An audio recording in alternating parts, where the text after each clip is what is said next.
오늘 선포하실 하나님의 말씀은 고린도후서 6장 4절에서 10절 말씀입니다. 고린도후서 6장 4절에서 10절 말씀입니다.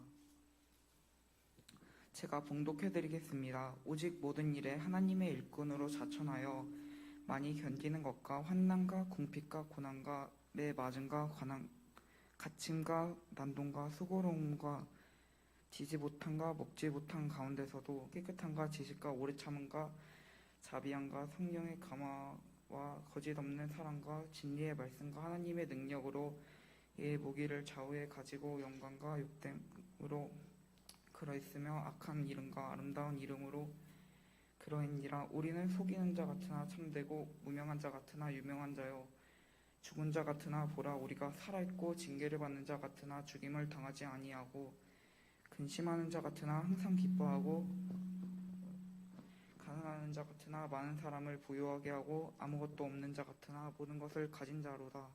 아멘. 오늘 저는 여러분과 함께 No crown, no cross, no crown, 십자가 없이는 영광도 없다 하는 말씀의 제목으로 함께 은혜를 나누고자 합니다. 여러분, 십자가 없이는 영광도 없죠. 주님이 십자가를 지고 죽지 않으셨다면 부활도 없는 것입니다. 죽어야만 부활이 있어요. 고난 없이는 상급도 없는 법입니다. 제가 고등학교 때 친한 친구가 한 명 있었는데 제가 그 친구를 좋아하면서도 싫어했어요. 왜 그러느냐? 나는 수학을 잘 못했습니다. 근데 열심히 하려고 노력은 했어요. 근데 노력해도 잘 안 되는 것들이 있더라고요. 근데 그 친구는 공부는 일단 하나도 안 해. 그런데 시험을 보면 항상 100점이야. 이런 친구를 두었다는 게 서글픈 일이었어요. 아니, 뿌린 대로 거둔다고 성경은 말씀했는데 도대체 이 친구한테는 언제적 이렇게 뿌려졌길래 공부도 안 하고 100점을 맞을까? 거의 머리가 천재에 가까운 그런 친구였습니다. 한번 보면은 그냥 잊어버리질 않는 거예요. 참 그런 사람도 있다는 것이 하나님 앞에 감사했어요. 나는 아니지만. 여러분, 그렇지만 그 친구도 대학을 가고 서울대를 결국 가긴 갔는데 자기가 원하는 과에 가기 위해서는 노력을 하더라고요. 저는 아예 안 하는 줄 알았더니 그게 아니라 한번 몰아쳐 할 때는 몇 날 밤을 새면서 하는 그런 또한 부분이 있다는 것을 나중에 알게 되었습니다. 여러분, 세상사도 뭔가 뿌리고 땀 흘리고 노력하고 애쓸 때 그 단 열매를 얻을 수가 있는 법인 것입니다.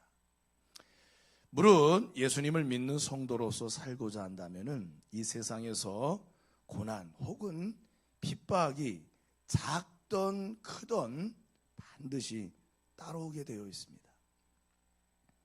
오히려 성도에게 고난이 있고 그 고난으로 인해서 성도가 하나님을 더욱 바라보고자 노력한다면 바로 그것이 그 사람 속의 신앙이 살아있는 신앙이라고 하는 증거가 된다 하는 것입니다.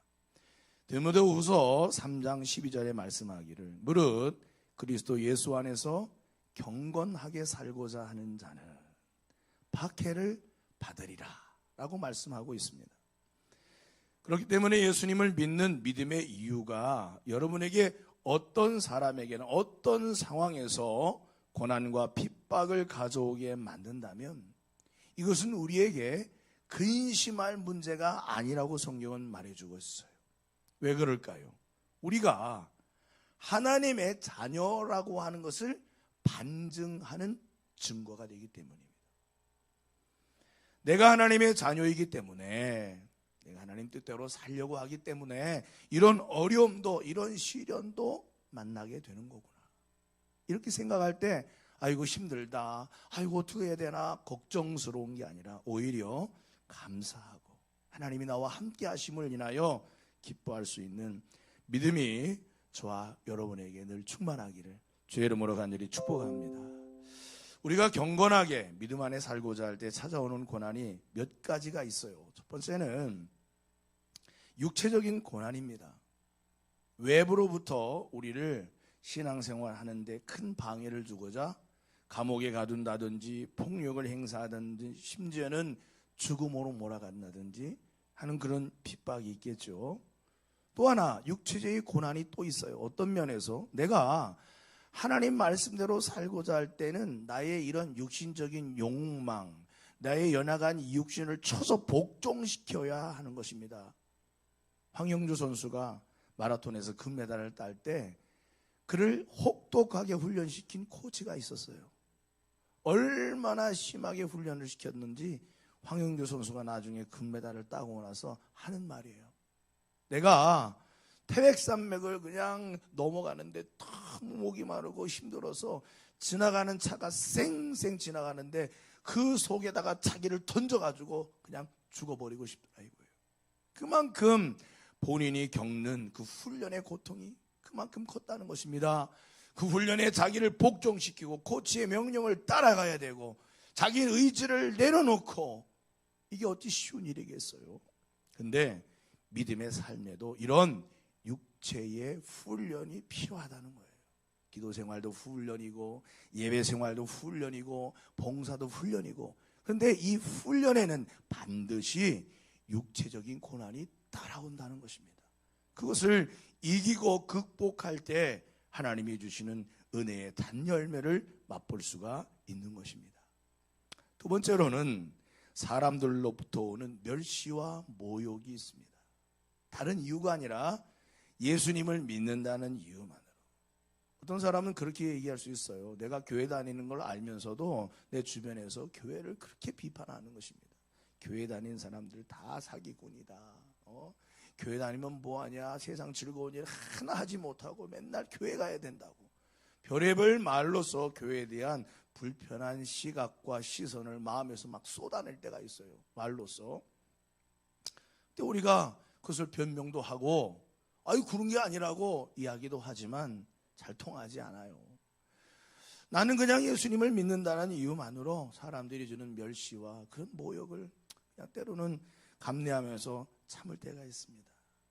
무엇보다도 가정에서 내가 신앙생활하는 것을 이해해 주지 못하는 부모님이나 아니면은 자녀나 형제들이 있을 때 참 그 관계 때문에 어려울 때가 많아요.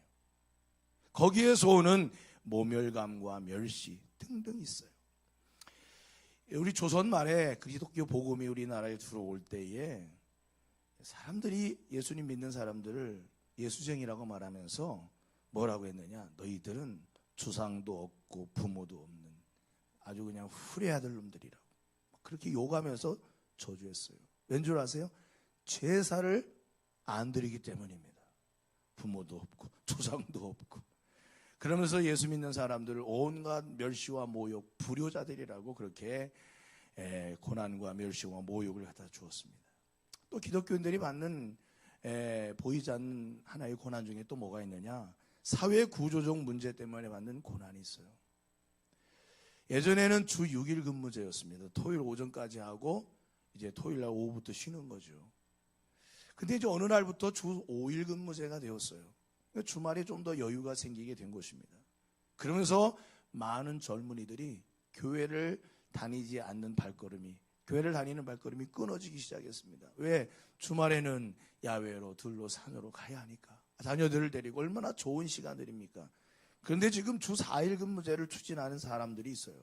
주 4일 근무제. 그럼 나머지 3일은 쉬는 것입니다.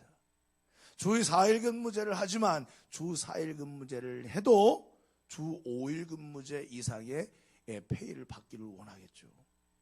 그러다 보면 노동력 문제 등 여러 가지 사회 구조적인 어려움들이 따라오게 되고 그것을 뒷받침해야 하는 많은 재정적 지원이 필요하게 되는 것입니다. 다시 말하면 이런 사회의 구조적인 변화 때문에 기독교인들이 신앙생활하고 주의를 지키고 예배를 드리는 이런 삶에 있어서 알게 모르게 어려움이 뒤따르게 된다는 것입니다. 이것은 내가 만든 것이 아니죠. 그런데도 불구하고 그런 어려움이 오는 것이죠. 우리가 세상을 완전히 뒤로 하고 산에 들어가 살 수 있는 것도 아니고 사회 속에서 한 구성원으로 어우러져 같이 살아가야 하는데 그 속에서 믿음을 지키며 산다는 게, 신앙의 바른 길을 선택하면서 살아간다는 게 어려운 일인 것입니다. 쉽지 않아요. 여러분도 아마 다 직장생활하고 사회생활하면서 느끼실 것입니다. 그래서 믿는 자로서 올바르게 사는 것을 문제가 생길 것 같으면 요 순간만 잠시 그냥 넘어가자 하고 그렇게 접으시렵니까? 적당히 타협하고 살아야지 이거 어쩔 수 없지 않느냐라고 생각하면서 그렇게 세상 사람과 어우러지기 위해서 신앙의 어떤 모습을 그냥 내려놓으시겠습니까? 우리는 이런 생각에 앞서 두 가지를 점검해 봐야 합니다. 첫 번째는 먼저 성도로서 자신이 추구하는 삶의 방향, 내가 추구하는 삶의 방향이 정확히 어디냐, 이것을 놓치지 말아야 돼요. 지금 잠깐의 순간의 위기를 모면하거나 아니면 이 순간을 내가 뭔가를 지키면서 가야 한다, 이런 갈등과 고민이 생길 때 우리는 그 상황만 내다보면서 판단하기보다는 더 멀리 내가 추구하는 진정한 삶의 방향이 어디인지를 다시금 되짚어 보면서 살아가야 한다는 거예요. 세상 사람들과 같은 방향, 같은 목적, 같은 결론을 갖고 살기를 바란다면 그들과 다르지 않게 사십시오. 세상 사람들이 얻고 누리는 삶처럼 그렇게 될 수 있습니다. 하지만 하나님께서 주시는 참된 복을 만나기는 어려운 것입니다. 하나님은 준비되지 않은 그릇에는 복을 채워주시지 않아요. 오직 준비된 그릇에만 하나님이 갖고 계신 신령하고 고귀한 것을 채워주시는 것입니다. 성도로서의 사는 삶의 방향, 삶의 목적, 삶의 결론은 세상 사람들이 살아가는 삶의 방향과 전혀 다른 것입니다. 그렇기 때문에 고난과 핍박을 감내하면서라도 하나님의 뜻대로 살려고 하는 거예요. 여러분, 처음에 아브라함과 롯은 같은 지붕 아래 살았습니다. 그들 다 하나님을 따랐고 하나님의 말씀을 쫓았어요. 하지만 이 둘의 삶의 방향과 목적이 달라지기 시작하는 부분이 나타난 때가 있습니다. 그게 언제냐? 애굽에서 올라올 때였어요. 애굽으로 내려갈 때는 기근으로 인하여 굉장히 힘든 상황에서 내려갔지만 애굽에서 올라올 때 하나님이 아브라함에게도 엄청난 부유함을 주셨지만 그의 조카인 롯에게도 아브라함만큼이나 많은 것을 허락해 주셨어요. 그러고 나니까 이제 생각이 달라지는 것입니다. 롯은 생각했습니다. 이제 롯의 부유함과 아브라함의 부유함이 충돌하다 보니까 종들끼리 싸우니 아브라함이 생각했습니다. 안 되겠구나. 롯은 마치 내 조카지만, 마치 내 아들과 같은 존재지만 여기서 함께 살 수 없으니 내 조카더러 먼저 좋은 것을 선택해서 가라고 해야 되겠구나 라고 생각을 하고 롯을 불러 네가 가고 싶은 대로 선택해라 양보합니다. 그래서 롯은 쭉 둘러보니 요단들이 풍족하고 비옥하고 사람들도 많이 살고 거기에는 화려하고 좋은 큰 도시들도 있고, 야, 그래서 저기가 내가 살아갈 땅이로구나. 옳거니 나한테도 가진 물질이 많으니까 거기에 가더라도 내가 남부럽지 않게 살 수 있을 거라는 이러한 생각을 가지고 그는 요단들을 쫓아서 갔는데, 그때 성경에 말하기를 그 당시 요단들이 하나님의 동산인 에덴 동산 같았다고 했어요. 세상에 있는 에덴 동산 얼마나 화려하고 풍족한 도시였겠습니까? 그런데 아브라함은 어디를 선택했습니까? 하나님께서 자기 자신에게 약속의 땅으로 보여주신 가나안을 선택하고 거기에 머물렀어요. 만약 상상이지만 거기서 롯이 큰아버지, 저는 그럴 수 없어요. 저는 큰아버지와 함께 살게요. 내가 가진 이 많은 소떼와 양떼 이거 나 포기할게요. 나는 큰아버지가 쫓는 하나님을 쫓아서 나도 여기서 살고 싶어요. 만약 그런 선택을 했다면 아마 롯의 족보가 그 이후로도 이어졌을 줄로 압니다. 하지만 성경에 보면 그는 눈에 보이는 좋은 것을 선택하여 갔어요. 한 지붕 안에 살았어도 물질의 풍성함을 얻는 순간 생각이 달라지고 추구하는 삶의 방향이 달라지는 것입니다. 우리는 믿음으로 산다고 할 때 그 길은 인생의 방향이고 목적이고 결론이 된다는 것을 꼭 기억하시기 바랍니다. 두 번째로 점검해 봐야 할 게 뭐냐? 그것은 내 안에 있는 신앙의 양심인 것입니다. 여러분 한번 물어볼게요. 여러분 하나님 말씀대로 살 때 마음이 편안하십니까? 아니면은 내가 원하는 대로 살 때 마음이 편안하십니까? 언제가 마음이 편안해요? 옆에 분에게 한번 물어보시기 바랍니다. 하나님 뜻대로 살 때가 마음이 편안해요? 내 뜻대로 살 때가 마음이 편안해요? 하고 서로 물어보세요. 지금부터 10초를 드리겠습니다. 시작. 빨리 물어보시라니까요. 하나님 뜻대로 살 때가 마음이 편안해요? 내 뜻대로 살 때가 마음이 편안해요? 네. 자, 대답 다 들으셨죠? 언제가 마음이 편안하대요? 진짜요? 아, 할렐루야. 네, 그렇습니다. 믿는 사람은요, 하나님 말씀대로 살 때가 편안해요. 근데 그 편안함이라고 하는 것은 그냥 세상에서 얻는 그런 것과 좀 달라. 현저하게 달라요. 근데 내 마음대로 내 뜻대로 살 때는 삶은 뭔가 되어지는 것 같고 돌아가는 것 같은데 그냥 화장실 갔다가 볼일 보고 뭐가 안 된 것처럼 그냥 뭔가 찜찜한 게 있어요. 왜? 양심이 있기 때문입니다. 근데 우리가 도덕적인 양심은 사람마다 다 있어요. 각각 그 양심의 수준 차이가 좀 다르지만 그런데 그 심령 속에 믿음이 들어가면 기존에 가지고 있던 도덕적 양심보다 더 세밀하고 더 수준 높고 더 예민한 양심이 발동되기 시작해요. 그게 바로 신앙 양심인 것입니다. 전에는 그래도 사람답게 도덕적으로 살면 되지 그 정도였는데 하나님을 생각하는 마음이 생긴다는 거예요. 로마서 5장 2절에 보면은 그로 말미암아 우리가 믿음으로 서 있는 이 은혜에 들어감을 얻었으며 하나님의 영광을 바라고 즐거워하느니라 그랬습니다. 믿음으로 은혜에 들어감을 얻은 사람이 어떤 마음을 갖느냐? 하나님의 영광을 추구한다는 거예요. 내가 무슨 일을 하든 하나님의 영광을 추구한다는 것입니다. 가끔 어느 TV에서 무대에서 상을 받는 연예인들이 있어요. 배우나 가수나 무슨 연예인들이 와 상을 받을 때 그 사람들이 가끔 그 상을 받고 대뜸 모든 영광을 하나님께 돌립니다. 이렇게 얘기하는 사람들이 있어요. 그래서 사람들은 저 사람 예수 믿는 사람인가? 생겨나 알지도 못했는데 그 사람의 입에서 하나님께 영광을 돌립니다. 그런 고백을 하더라니까요. 전에 무슨 오징어 뭘로 상을 받았는데 이정재가 대뜸 그 시상대회에서 모든 영광을 하나님께 돌립니다. 이렇게 얘기를 해서 좀 놀랐습니다. 여러분, 그렇습니다. 믿음을 가진 사람은 삶에 추구하는 방향이 하나님의 영광을 생각하게 되고 또 그것을 바라고 즐거워하는 마음을 갖게 된다는 것입니다. 이전에 없던 마음이죠.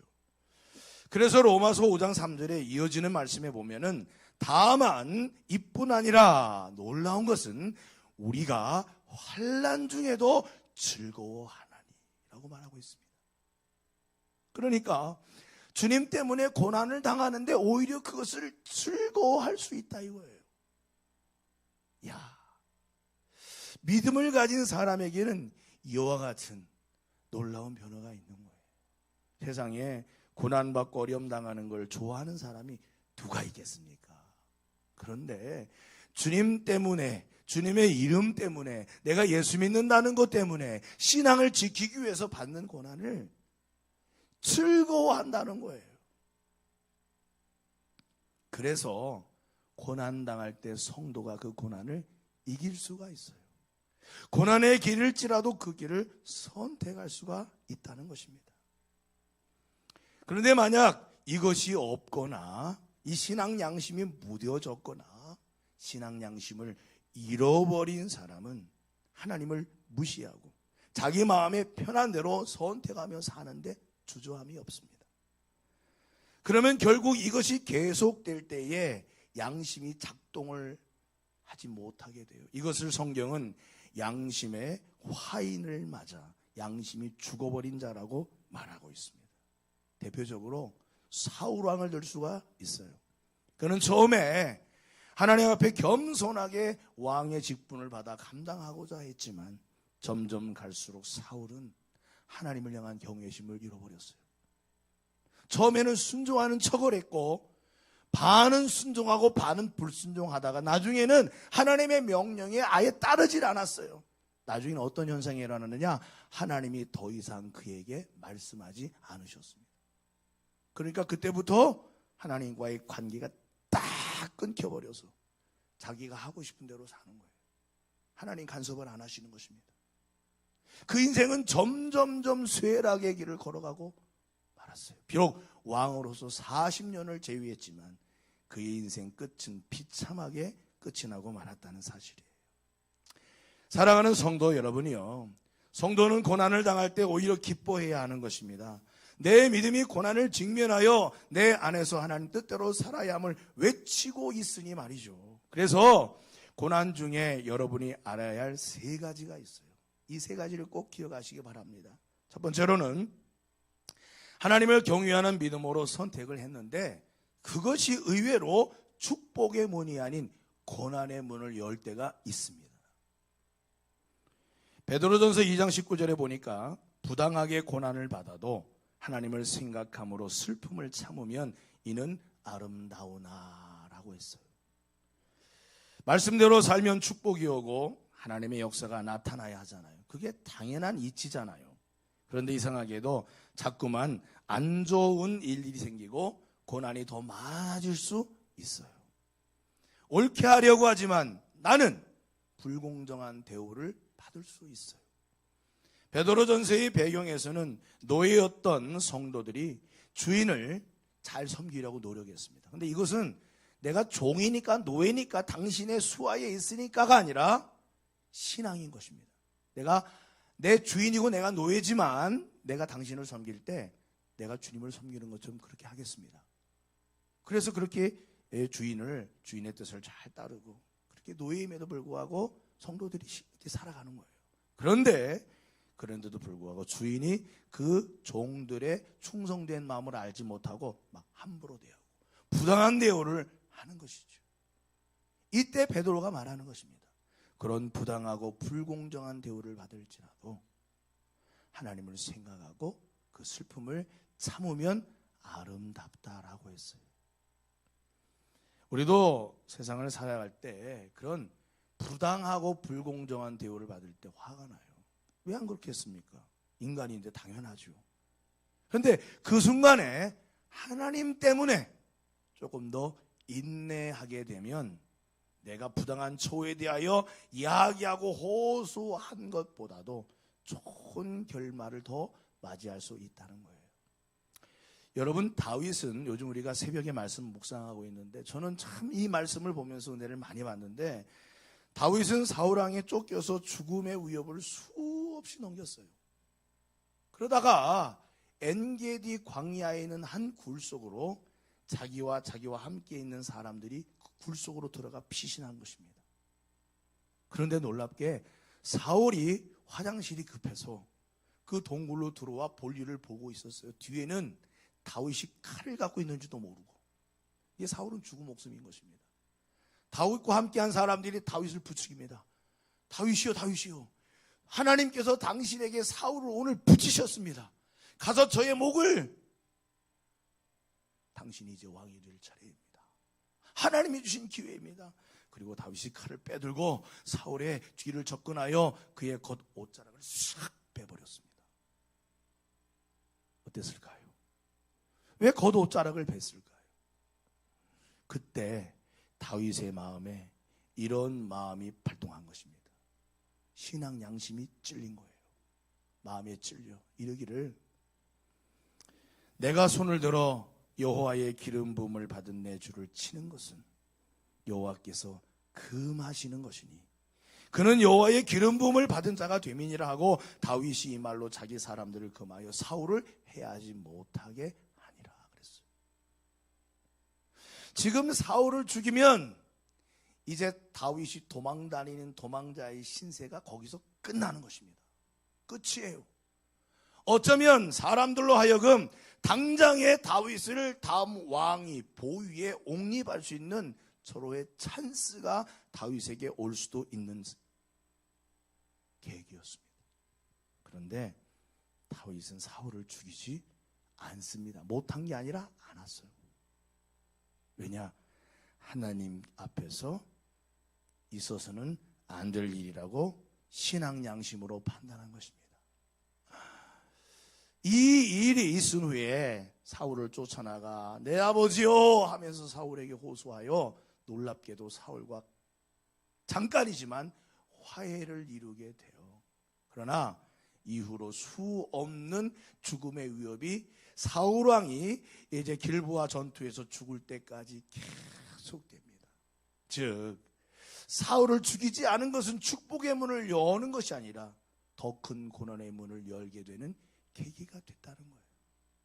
그런데 그것을 하나님이 보고 계시는 것입니다. 하나님이 그 순간에 그 선택을 보고 계시는 거예요.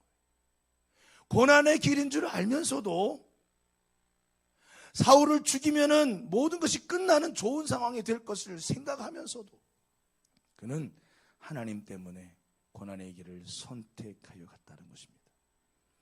사도행전 13장 21절 이하에 보면은 누가가 이렇게 기록하고 있습니다. 그 후에 그들의 왕이 구하거늘 하나님이 베냐민 지파 사람 기스의 아들 사울을 40년간 주셨다가 패하시고 다윗을 왕으로 세우시고 증언하여 이르시되 다윗을 왕으로 세우시면서 이렇게 말씀하신 거예요. 내가 이새의 아들 다윗을 만나니 내 마음에 맞는 사람이라 내 뜻을 다 이루리라 하셨어요. 할렐루야. 네, 하나님의 마음에 맞는 사람이었다는 거예요. 내가 할 수 있고 내가 모든 걸 종결할 수 있는 게 아니라 다 하나님 손에 달려 있습니다 하면서 하나님의 뜻을 추구할 때 고난의 문을 열어 제낀 것 같지만 그 고난의 끝에는 반드시 하나님의 뜻이 그 사람으로 하여금 성취되는 역사가 일어나게 된다는 것입니다. 그러므로 여러분이 고난을 받고 어려움 속에 처했을 때 그 어려움이 끝나고 축복이 오지 않고 오히려 더 큰 고난이 온다 하여 두려워하지 말라는 거예요. 하나님은 믿음을 가지고 선택하는 자를 반드시 지키시고 끝까지 승리케 하실 줄 기억하시기를 주의 이름으로 간절히 축원합니다. 두 번째로는 기억해야 할 것이 하나님께서 성도의 신앙의 진위를 고난을 통해서 보신다는 것입니다. 연어가 살아있으면 물살을 거슬러 올라가게 되어 있고 죽으면 물살에 떠내려가게 되어 있어요. 살았느냐 죽었느냐 물살에 거슬러 올라가는 연어의 모습에서 우리는 생각해 볼 수 있는 것입니다. 사도행전 14장 22절에 우리가 하나님 나라에 들어가려면 많은 환난을 겪어야 할 것이라고 했어요. 그래서 십자가 없는 영광은 없는 법입니다. No cross, no crown인 거예요. 바울은 고린도 교회를 개척한 위대한 전도자요 선교사였습니다. 고린도 교회는 다양한 계층과 다양한 사람들이 모여서 세운 그런 교회였는데 놀랍게도 이 고린도 교회가 크게 부흥했어요. 성령의 역사가 나타나고 각양 성령의 은사들이 강하게 역사한 교회가 바로 이 고린도 교회였습니다. 그런데 교회에 분파가 생겨나면서 바울의 사도직에 대한 의구심을 갖는 이들이 많아지게 되었어요. 이것이 왜 문제냐? 바울이 하나님이 세우신 사도가 이다 아니다 라고 하는 이 문제는 그가 전하는 복음이 진짜냐 가짜냐의 문제이기 때문에 이것은 바울에게 심각한 교회 안의 문제였습니다. 그래서 바울이 고린도 전후서를 써서 고린도 교회에 보낸 것입니다. 이 내용에 보면 바울은 자신의 사도직에 대해 확고부동한 표현으로 변호하고 있는데 그 중에서도 바울이 어째서 사도인가? 왜 내가 하나님이 주신 직분자로서의 사도인가? 이것에 대해서 증거하는 강조하여 말하는 내용이 있는데 3절 이하의 말씀입니다. 오늘 읽지 않았지만 그 위에 있는 내용입니다.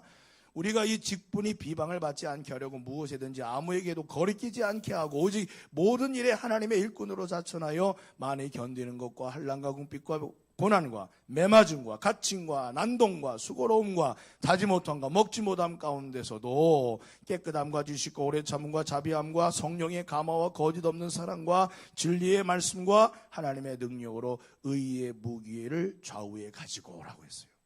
자, 이 말씀을 한마디로 말하면 무슨 얘기냐? 나는 하나님의 나라와 복음을 위하여 스스로 고난받는 일에 뛰어드는 사람이다 라는 말입니다. 나는 하나님의 나라와 교회를 위하여 스스로 고난받는 일에 나는 뛰어들었다. 여러분, 세상에서 고난받고 환난을 당할 사람을, 이런 것을 좋아할 사람이 누가 있겠습니까?